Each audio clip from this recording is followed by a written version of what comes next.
Claude Monet painting. It's a Claude Monet painting. I'm hoping to walk out with $1 million. This seller walks in with an ancient Claude Monet painting, hoping to get a good sum.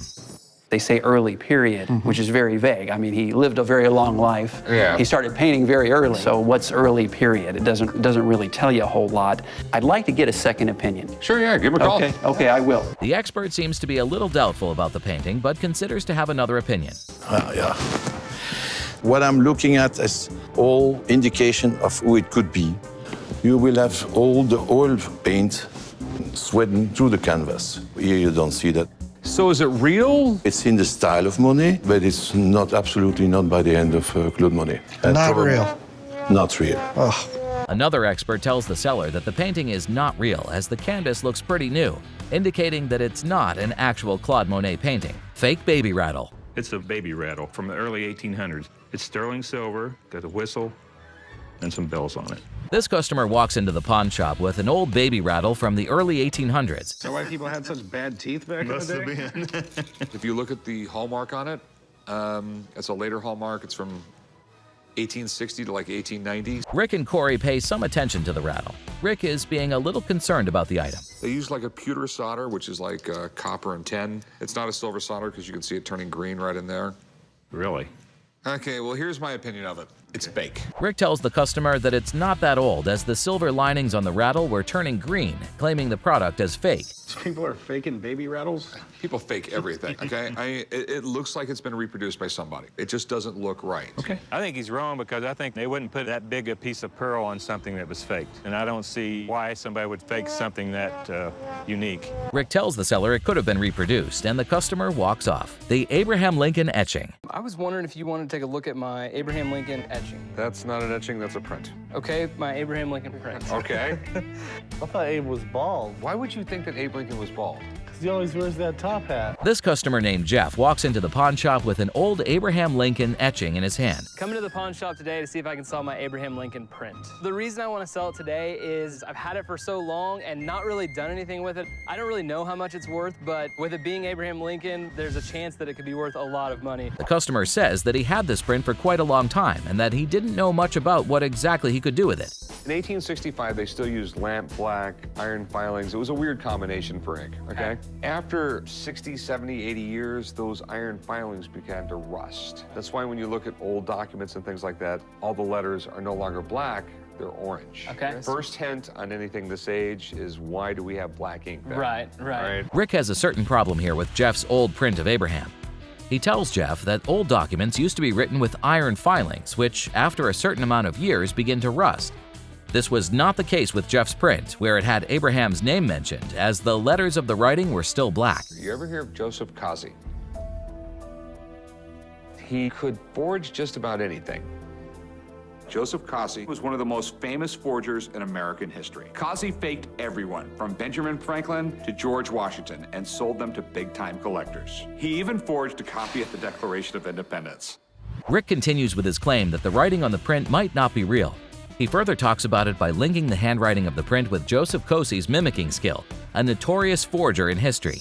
This is something that was done, I believe, 1920s, 1930s. Oh, really? Yeah, he did a great Abraham Lincoln signature. Rick tells Jeff that this was something that happened back in the 1920s or 1930s, and says that Joseph Cozy was a master at that. For some reason, he always lined up the A with the Lincoln. Abraham Lincoln's A was always below the L. This is lined up perfectly. Okay. So if you ever see the A lined up with the Lincoln, it's Joseph Kazi. Rick keeps up with his statement, telling Jeff that Cozy would always make the letters of Abraham's name aligned, but in reality, this is something that Abraham himself would never do. It worth anything? Believe it or not, the forgeries by Cozy are worth a little bit of money because it was by a famous forger. Jeff asks Rick if he could get anything, to which Rick answers that the forgeries by Joseph Cozy do have some worth, only if they're real forgeries. What you have here is a copy of a forgery. And I know that because one of my guys actually bought one of these a few years ago and I had it checked out. So is it worth anything at all? Nope. Yeah. I mean, because you don't even have the forgery. Right. This is a copy of a copy? That's a copy of a forgery.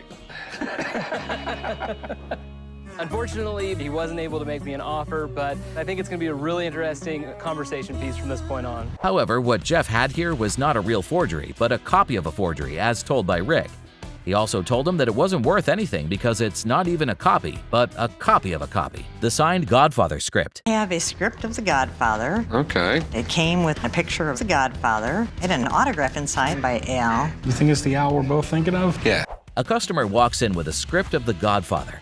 The customer claims that this script has an autograph of Al and with a photograph of The Godfather in it. It's got a name embossed on the front, Robert Evans. Robert Evans was the producer. Rick and Corey Harrison both look at the script. Corey asks if the script has actually been autographed by Al. When The Godfather came out in 1972, it was an instant hit. Directed by Francis Ford Coppola, starring Marlon Brando, Al Pacino. I'm crossing my fingers it's Al Pacino. So I invited my buddy down to help me figure it out. Rick seemed to be interested in these items and called an expert to determine if the signatures were real. What do we got here? A script from The Godfather, signed by Al. Most of the time, Pacino only signed with Al. He didn't sign his last name unless it was a contract or a letter that he was sending to somebody very formal. The expert says that the script was an authentic item and that the signature was an original. He also suggested the estimated price of the script to be around $1,000. And what I'm seeing is a really good flow. All the signatures that I've seen of Pacino, they have that little extra loop in the middle. That loop is there, and the way it connects to the L is consistent with his known signature based on the circumstances. This is Al Pacino's signature. Wow, that's great. All right, so what's Al Pacino's signature worth on a script? Well, I'd say a high retail would be a couple $1,000s, that at auction it might bring $1,000. The expert believes that the loops in the signature are more like Al Pacino's, confirming it to be 100% Al Pacino's autograph. Rick asks the expert about the price of Al's signature and he tells him that. But Rick has something else going on in his head. He asks the customer to close the deal at $500. I'm gonna make you an offer you can't refuse. Okay. 1,000, huh? No, I mean, the thing is, it's not an original script. $500, I think it's a fair price. So $500 is the best you can do? You can't shoot any higher than that? Told you it's the best offer I can do. It really is. Rick stood firm on his offer, telling the customer he would have given her $1,000 if it was an original script. Okay, thanks for your time. All right, well, thanks for bringing it in. Thank you. The seller doesn't seem to be convinced by Rick's offer and leaves. She later said that she found out the worth of the script to be around $12,000 in another deal. However, it turned out to be that the script was not autographed by Al Pacino, but by the film's producer, Al Grubby, which proved the evaluations of the signature and the script to be wrong. A set of Wells Fargo Tiffany belt buckles. I have some Wells Fargo belt buckles made by Tiffany. This young man named Devin has bought a set of old belt buckles which were made by the old 1850s Wells Fargo company. A Wells Fargo belt buckle from Tiffany is really rare. Wow. The guy I bought them from a museum in Montana in 1969. Okay. And this is the marking of Tiffany on the back. All three have it. Okay, do you know who these guys are? Mr. Wells and Mr. Fargo. That's correct. Rick tells Devin that these belt buckles are quite a rare thing, and Devin tells where he got them from. Rick does not look much satisfied with what Devin told him because these items could be fake or a fraud. Devin pulls out something from his pocket to support his words. But I have a letter from Tiffany that says that they're real. Oh, you do? Mm-hmm. Rick and Corey both look at the letter provided by the customer. The letter being brought up by Devin appeared quite convincing, but Rick had some other thoughts in his mind.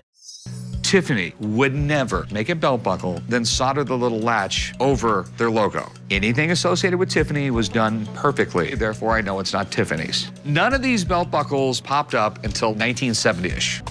Rick tells Devin that the belt buckles are not from Tiffany's, and he also told him that none of the items that were presented by Devin came out until 1970. If I'm gonna sell you a fake belt buckle, I wouldn't have a problem typing up a fake letter. Corey tells Devin that it wouldn't be a problem for him to type up a fake letter in order to make these belt buckles look ancient and classy. This makes me feel terrible when this happens. At least it was only $100. Yeah, it's been a lot worse. The deal gets close at $100, which was fine for both sides. Even though these scammers got called out, scammers don't always get caught. Click now to see 5 times Pawn Stars got scammed.